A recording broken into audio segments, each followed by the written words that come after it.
L'amortisseur est un des éléments fondamentaux de la suspension du véhicule.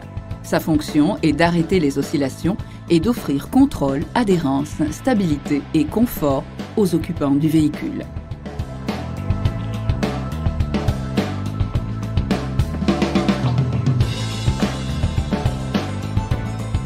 Aujourd'hui, les amortisseurs sont des dispositifs hydrauliques. À l'intérieur, l'huile passe par des soupapes dont la force d'amortissement dépend de la vitesse du piston. Donc, plus l'amortisseur va vite, plus il résiste au mouvement, devenant ainsi plus rigide.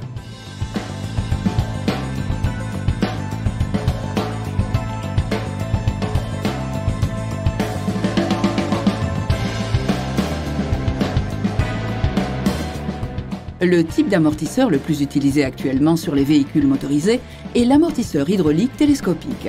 Bien qu'il existe d'autres variantes sur le marché, ils sont généralement composés d'un ou de deux tubes en acier cylindrique et d'une tige se déplaçant à l'intérieur et fixée au véhicule.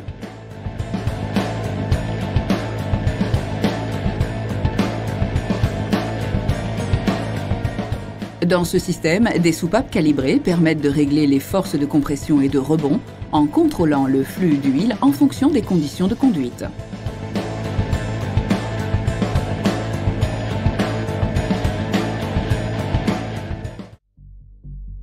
Le corps des amortisseurs bitubes, comme l'indique leur nom, est composé de deux tubes concentriques. Dans ces tubes se trouve la chambre de travail et la chambre de réserve.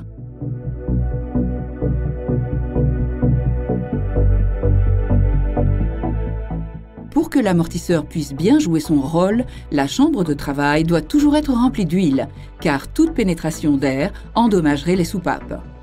La chambre de réserve est toujours en partie remplie d'huile, car sa fonction est de veiller à ce que la chambre de travail se remplisse, quel que soit l'état de compression de l'amortisseur.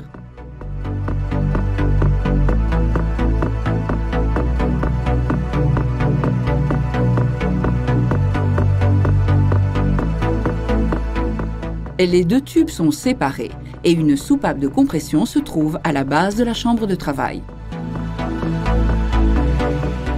Tout amortisseur bitube standard comporte également une tige de piston munie d'une soupape et qui se déplace à l'intérieur d'un cylindre rempli d'huile appelé chambre de travail.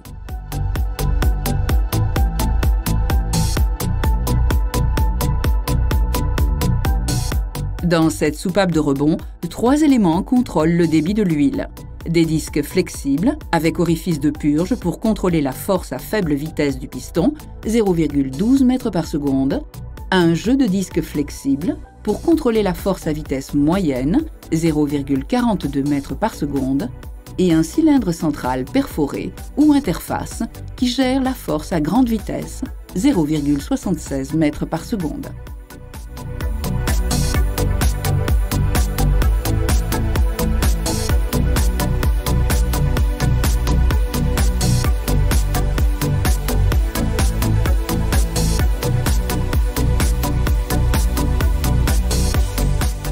Les amortisseurs bitubes ont aussi une soupape de compression à la base du tube de la chambre de travail. Sa configuration est similaire à celle de la soupape du piston, mais inversée. Elle est également plus petite pour tenir compte de la force d'amortissement fournie par les ressorts hélicoïdaux pendant la compression et autres éléments élastiques de la suspension.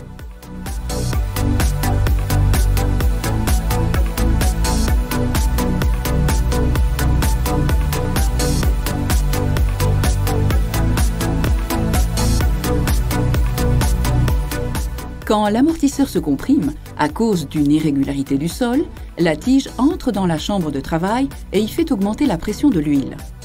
Pendant cette phase, dite de compression, la soupape de compression contrôle la résistance du mouvement d'amortissement, tandis que l'huile passe presque librement du bas de la chambre de travail vers le haut par la soupape du piston.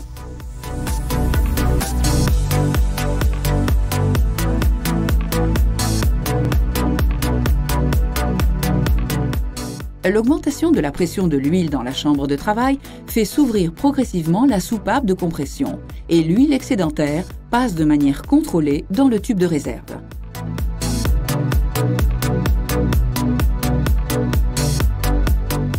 Pendant le